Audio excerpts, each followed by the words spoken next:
It's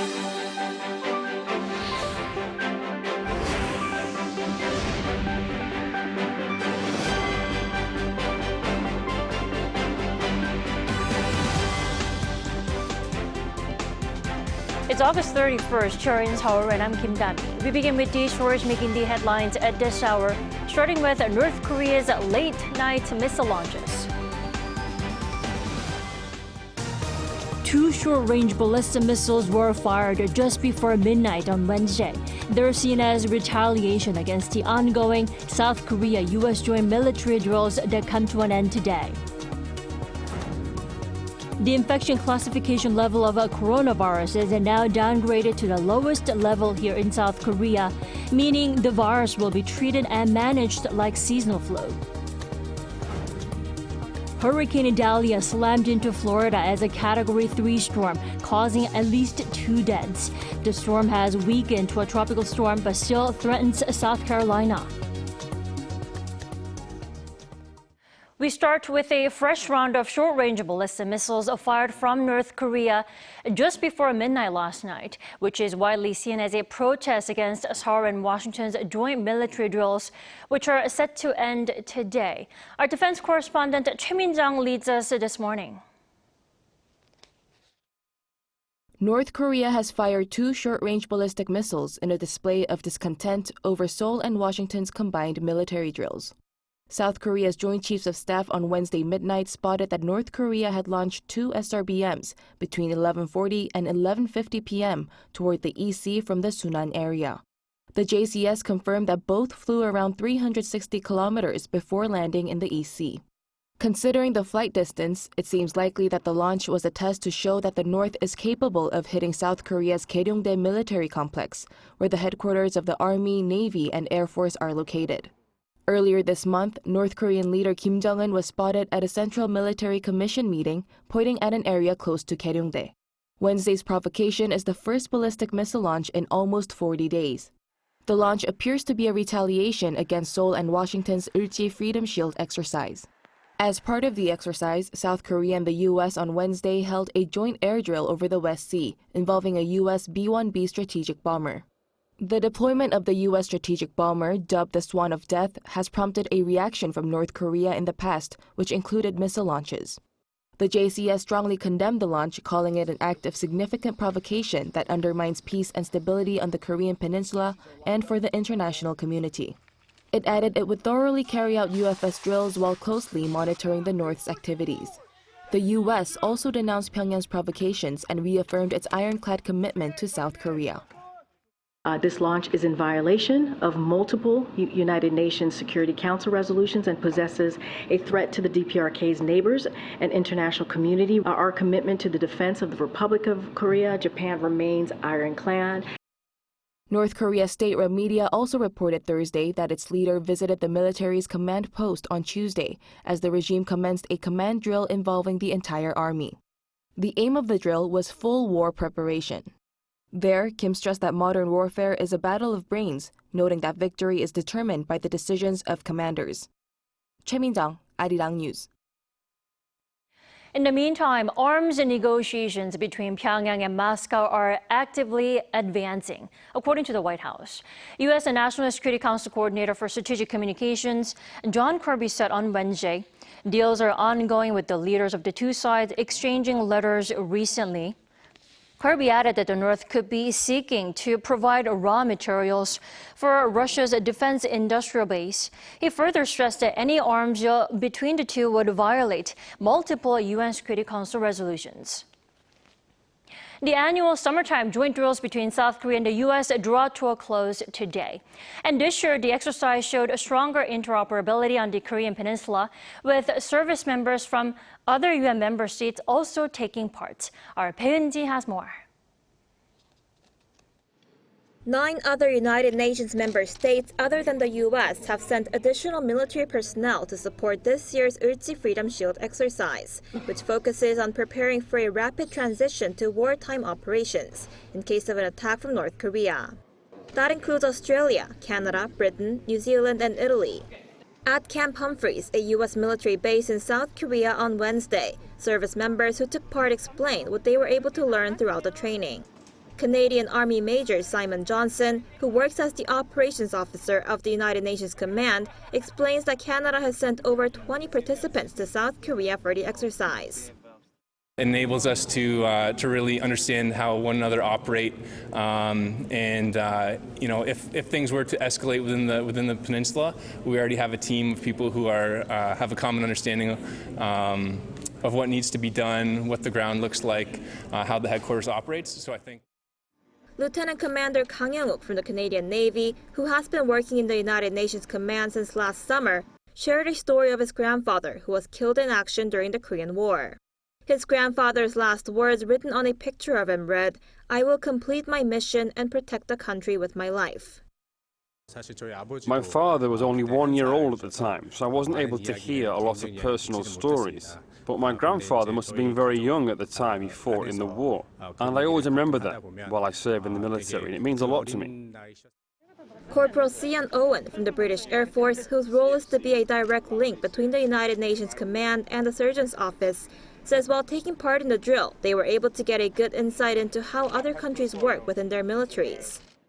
We are one of the member states, so we all need to get involved and ensure that we're all working collectively so that if real-life scenarios came into place, then we would all know what we're doing. Natasha Bogan from the New Zealand Air Force, who is a legal advisor at the United Nations Command, said it was interesting to see how they can strengthen the interoperability to support the Korean Peninsula. It's been a really interesting experience. A variety of different nations supporting the exercise, learning about their backgrounds, learning about their legal considerations. It's been really fascinating. The 11-day annual combined exercise that kicked off last week will run until Thursday. 배은지, Arirang News.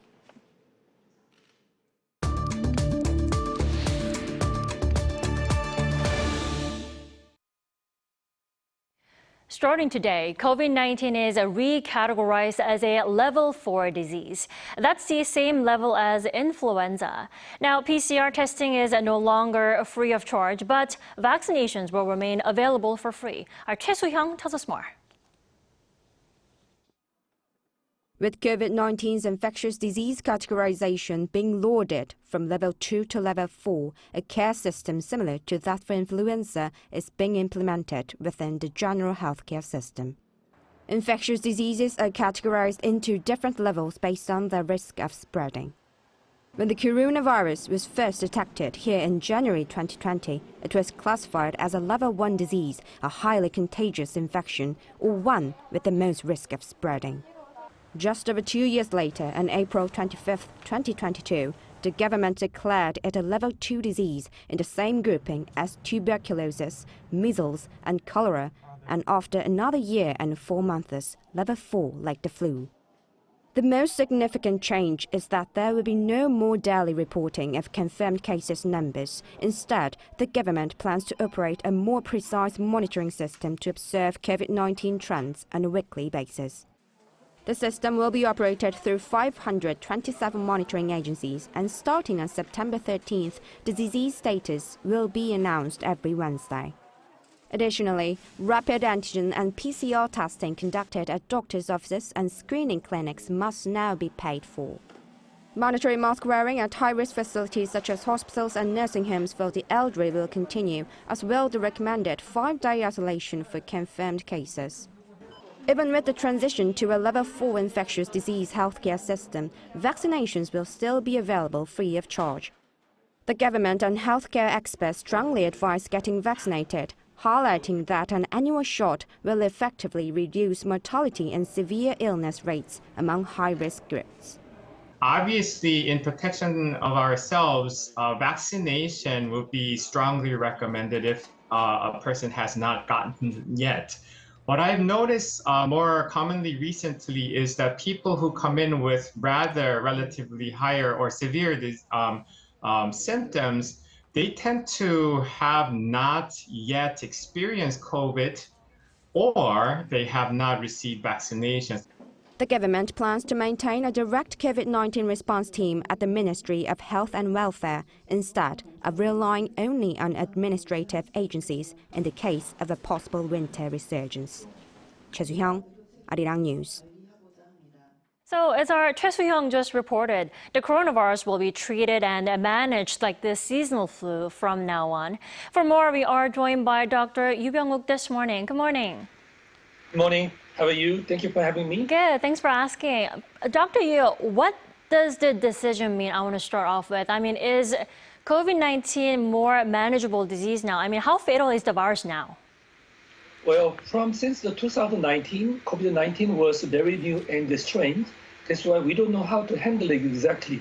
But we have an experience, and we are, especially in Korea, we are fully vaccinated. It can be manageable. It's like a seasonal flu. Seasonal flu, the influenza, still the fatal for some risk group, but generally we can handle it and manageable. Also, it's not necessary to the focus of to the monitoring COVID-19 too much, because now we have to go back to the ordinary life before the COVID-19. So overall, the government and the health authority, we thought COVID-19 is a manageable condition in Korea. That's why we are stepped down from the second. It's like a measles and tuberculosis. It's the same as like seasonal influenza in the group 4. Right, the virus definitely, surely seems to be under control after all the 3 years of struggle that we had. Correctly. So not only for the health authority and the government, our people who live in Korean Peninsula, we know how to handle it exactly. In the ordinary life, we get used to keep on personal hygiene, and we are precaution about COVID-19. That's why we believe our people can overcome this situation. Right. The number of newly confirmed cases is on a downward trend, but I still see people getting confirmed, and I myself have yet to get infected after all the 3 years. So now, from now on, starting today, what is the care system like? I mean, what kind of help can we or they seek from the government? Well, first of all, more than 60 years old and the vulnerable risk and the high-risk groups, government still help supporting to the medication and test. But from today, 31st of August, after that, in general, PCR or rapid test, we have to pay it. People, certain region, the doctors supported and have a report. PCR or rapid kit test was free, but from 31st of today, patient have to pay. So depend on the clinic and the small medium-sized of hospital, in general hospital or tertiary referral hospital, the prices can be different. Anyway, we have to pay it. But don't be worried about it. Still, the more than 60 and high-risk groups and vulnerable groups and medical professional and hospital worker still under cover by Korean health insurance and government supported. So apart from the vaccinations, the prices vary depending on your locations or your clinics or even your occupations and your age. Correctly. I also want to raise how the country has a 4-tier system, to cope with infectious disease. That is attention, right, and caution, alert, and serious. Now, why is the country keeping COVID-19 at alert level then? Well, because we have a double demics. Actually, double demic still ongoing. Why? Usually seasonal influenza is going around in the cold season, winter seasons. But this year, it kind of strange. COVID-19 and the influenza or influenza-like disease is going around in everywhere. So any single time, because now getting colder, and our alert level of the general people are a little easy to going about the influenza and COVID-19. That's why any single time government and our health authority promptly and rapidly response of the contagious disease. That's why we have to keep that. But generally, people didn't feel that any discomfort about the level of change of the old system. Right, I am one of those people. So the government keeping COVID-19 at alert level for now, but what would it mean to downgrade from alert to caution? I mean, what will that mean in terms of the virus situation here in the country? So usually under the Ministry of Health and some organization and government, they have took the responsibilities to how to handle it. But this means government, in the high level of government under the ministers, and the prime minister will hold this whole authority and responsibility, which means if going down a level, so Minister of Health or other low level of the health authority to take care of the responsible, but which means government in the higher level of the authority will take care of this issue until going down. But anyway, in general life, we didn't feel anything the difference. All right, Dr. Yu, thanks so much for your insight this morning. You have a lovely day. Have a lovely day. Thank you for having me again.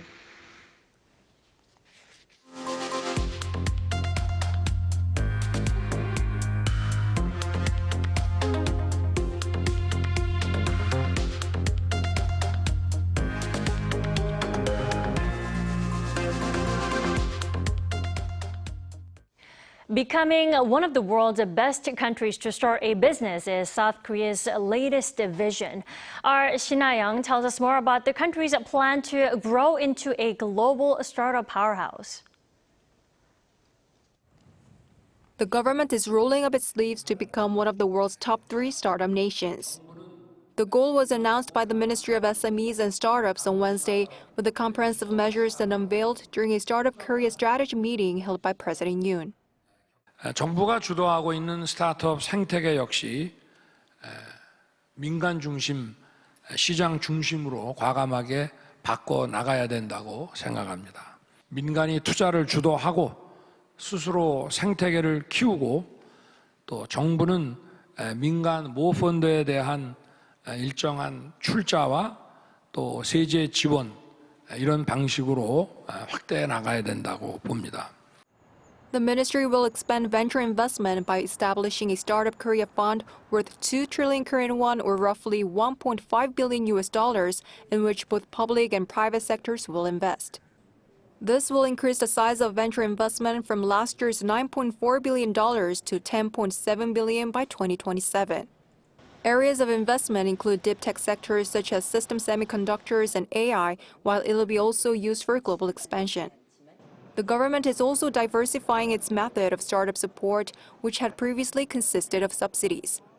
While increasing the subsidy amounts, authorities are also reviewing a method where a portion of the additional support received would be reclaimed when revenue is generated. For instance, if there is a startup that has been receiving a subsidy of 100 million won, it would receive 130 million won in total support, with the additional 30 million won being recovered over several years once it starts making money. For the globalization of the startup and venture ecosystem, the government will also support Koreans who start businesses overseas. The global fund that supports domestic startups to go abroad will be expanded to around $7.5 billion by next year. It will also introduce a new program called Global Tips to support the startups that receive investments from foreign venture capitalists and establish offshore corporations. Within 4 years, the ministry aims to have 5 startups on the global top 100 list of unicorn companies or companies worth over $1 billion. Shin-young, Arirang News. Hurricane Idalia swept the northern part of the U.S. state of Florida, killing 2 people. Before it weakened to a tropical storm, President Joe Biden says that no one can deny the impact of the climate crisis anymore. Our Lee Seung-ja has more. As Hurricane Idalia moved through the Big Bend region of northern Florida on Wednesday, it weakened to a tropical storm. But what was once a Category 3 hurricane caused massive flooding and damage in affected areas and left at least 2 people dead.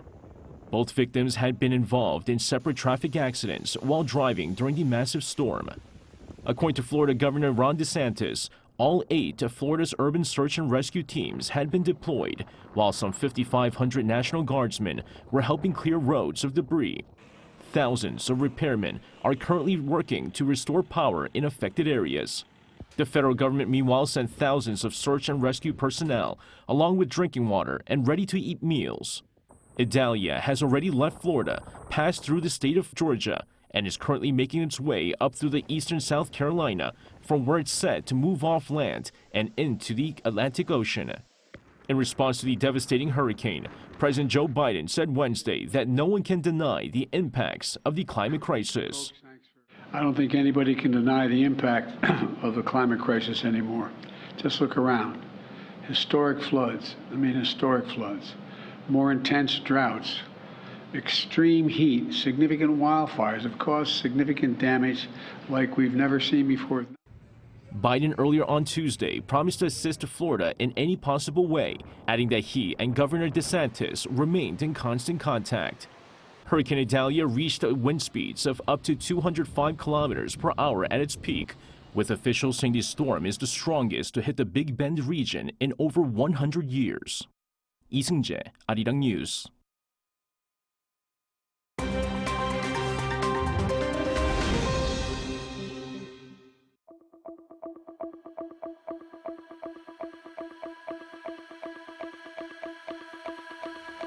Good morning, I'm Matthew Ashley, and we now turn over to stories from around the world. We begin in Gabon, where military leaders on Wednesday declared a coup and placed President Ali Bongo under house arrest. Now, the coup came hours after the country's electoral commission declared that Bongo had won a third term in office in a disputed election on Saturday. Military leaders said that the election results had been cancelled, borders closed, and government institutions dissolved. They also appointed the head of the Presidential Guard as a transitional leader. Now, in a video message released on the same day, President Bongo appealed for help from the international community. Bongo's family has ruled over Gabon for the past 55 years. The coup has been condemned by the United Nations, the African Union, and Gabon's former colonial ruler, France, which has troops stationed there. The United States, China, and Russia have also voiced concern. Now, Russia has been hit with its largest ever drone assault. Multiple drones attacked 6 regions on Wednesday. The drone strikes reportedly damaged 2 military planes, a fuel depot, and a microelectronics factory used to make military equipment. Russia says it stopped most of the drones. No casualties were reported. Russia has blamed Ukraine for the attack and said it will not go unpunished. Kyiv has not confirmed its involvement. Meanwhile, a large-scale Russian airstrike on Kyiv left 2 people dead and 3 others wounded. Ukrainian military officials said they were able to stop 43 of the 44 Russian strikes, with the exception of 1 drone. Now, thousands of revelers on Wednesday gathered in the Spanish town of Buñol to take part in La Tomatina, often referred to as the world's messiest festival. Participants hurled overripe tomatoes at each other for an hour in the city's streets, after which the cleanup process began. According to organizers, there were some 15,000 participants and 120 tons of tomatoes. The festival takes place on the last Wednesday of August each year. It is said to have started back in 1945, amid an argument between villagers. And finally, for the first time in over a decade, night skies around the world are being lit up by a super blue moon. The phenomenon has already been witnessed by sky gazers across the world, including Turkey, Japan, India, and Greece. It will last for just a few more hours. Now, despite the name, the rare spectacle is not blue in color. Rather, it's a combination of 2 events. Namely, a blue moon, which occurs when there is a full moon twice in a calendar month, and a supermoon, which occurs when the moon is closest to the Earth, giving it a brighter appearance. There won't be another super blue moon until 2037.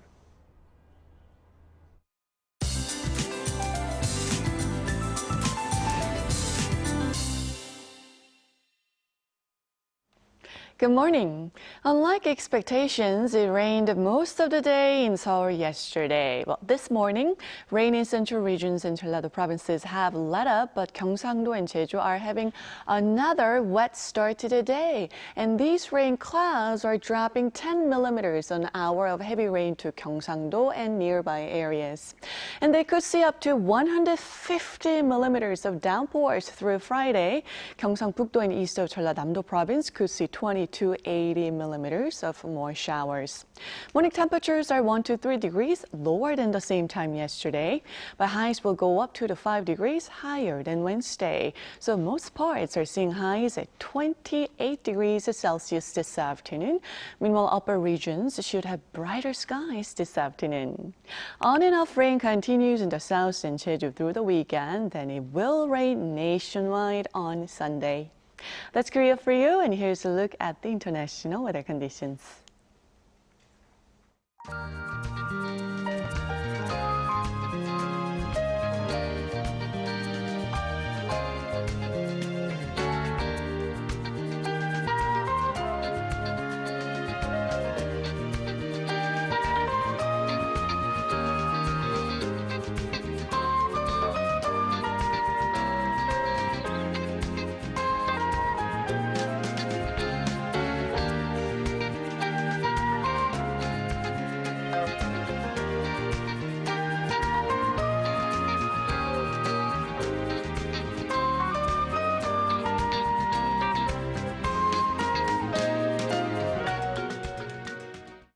We thank you for watching New Day at Arirang. We'll be back tomorrow for Friday's edition at the same time, 9 a.m. Korea time.